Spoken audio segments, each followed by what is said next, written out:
Assalamualaikum warahmatullahi wabarakatuh. Kami dari kelompok 2 ingin mempresentasikan tentang ekonomi internasional. Sebelumnya, saya Nindila Widya Hilda Ayu dengan akhir NIM 034. Saya Amanda Arsita Rahma dengan akhir NIM 040.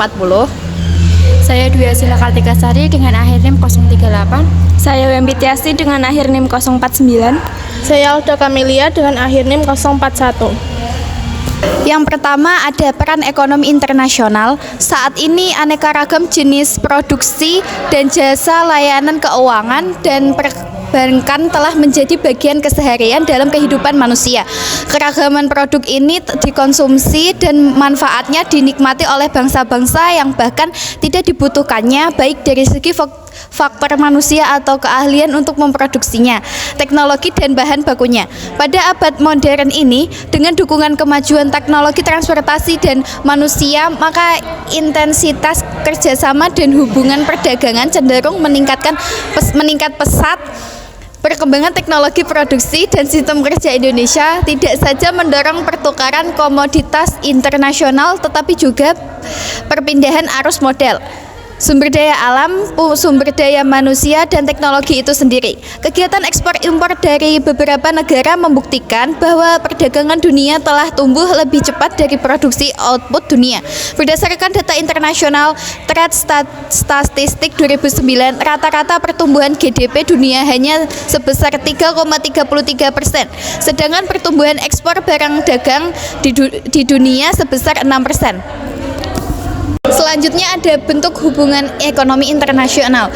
Hubungan ekonomi internasional ini dapat terjadi dalam berbagai bentuk hubungan perdagangan barang, investasi, pinjaman kredit, sumber daya manusia, bantuan dan kerjasama internasional, sehingga sifatnya lebih luas daripada perdagangan internasional yang lebih terbatas pada barang dan jasa. Pelakunya bisa bervariasi, bisa swasta, pemerintah maupun organisasi internasional. Budiono membagi bentuk hubungan ekonomi internasional sebagai berikut. A. Pertukaran hasil produksi atau output antar negara satu dengan yang lain disebut juga hubungan perdagangan. Contohnya, Indonesia mengekspor minyak, rotan, dan hasil alam lainnya, tetapi Indonesia juga mengimpor mesin-mesin, kapal, dan sebagainya dari luar negeri.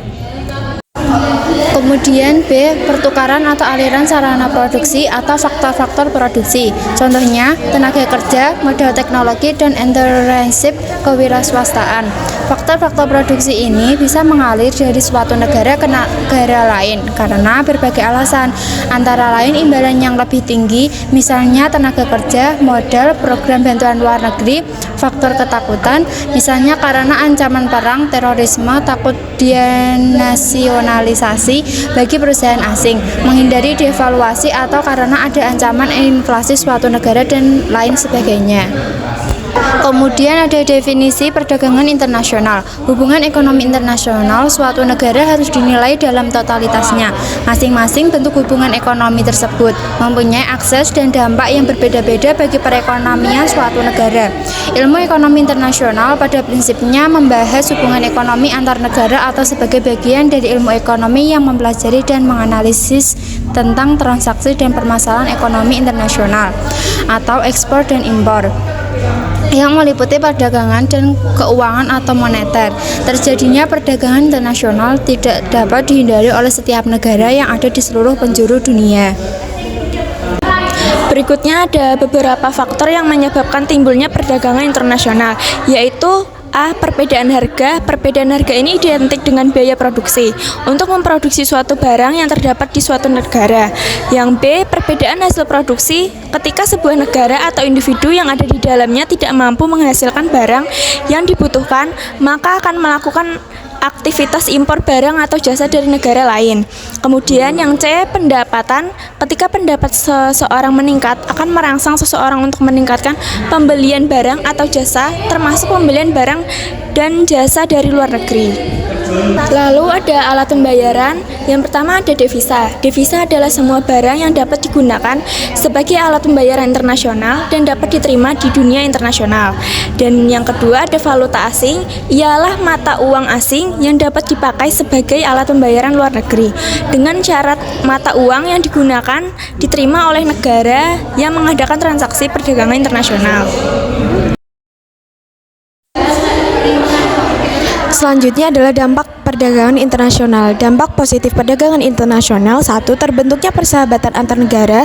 Dengan adanya perdagangan internasional antar negara dengan intensitas yang cukup tinggi, maka dengan sendirinya hubungan antar negara yang terlibat dalam aktivitas perdagangan akan semakin erat dan berkesinambungan. 2. Meningkatnya kemakmuran negara. Salah satu indikator kemakmuran sebuah negara bisa dilihat dari pelaku ekonomi, yaitu produsen, konsumen, dan pemerintah. Kemakmuran ketika dilihat dari sudut pandang produsen adalah ketika produsen mampu meningkatkan profit yang dimilikinya dengan semakin banyak menjual barang atau jasa ke berbagai negara dengan sedikit hambatan tarif ataupun non-tarif. 3. Berkurangnya pengangguran. Kegiatan perdagangan internasional akan menuntut sebuah negara menjadi semakin lebih produktif agar mampu mendapatkan keuntungan dengan adanya perdagangan internasional. Lalu seterusnya ada dampak negatif dari perdagangan internasional. 1. Produk dalam negeri semakin menurun dengan adanya perdagangan internasional, berarti akan turut membuka persaingan industri antar negara. 2. Ketergantungan terhadap negara maju. Permasalahan bagi negara berkembang dan miskin ketika kegiatan ekonomi bergantung kepada negara maju adalah pertumbuhan ekonominya sangat tergantung dari pergerakan perekonomian negara maju. 3. Industri kecil kurang begitu bersaing. Kecukupan modal merupakan salah satu penyebab industri kecil domestik sulit mengembangkan diri. Dengan adanya perdagangan internasional, ruang gerak industri kecil akan semakin kecil karena selain harus bersaing dengan industri nasional yang memiliki modal cukup besar, industri kecil juga harus bersaing dengan perusahaan multinasional. Kesimpulan dari materi ini yaitu ilmu ekonomi internasional adalah ilmu yang menganalisis arus barang, jasa, pembayaran antar negara-negara di dunia. Kebijakan yang terkait dengan aktivitas perdagangan dan pembayaran serta pengaruhnya terhadap kesejahteraan suatu negara. Perdagangan internasional dipengaruhi oleh beberapa faktor, yaitu perbedaan harga, perbedaan hasil produksi, dan pendapatan atau per kapita dan nasional. Media alat pembayaran yang digunakan dalam perdagangan internasional secara umum dapat dibedakan menjadi 2, yaitu devisa adalah semua barang yang dapat digunakan sebagai alat pembayaran internasional dan dapat diterima di dunia internasional. Valuta asing adalah mata uang asing yang dapat dipakai sebagai alat pembayaran luar negeri. Dampak positif perdagangan internasional yaitu terbentuknya persahabatan antar negara, meningkatnya kemakmuran negara, berkurangnya pengangguran, transfer iptek, menciptakan efisiensi dan spesialisasi,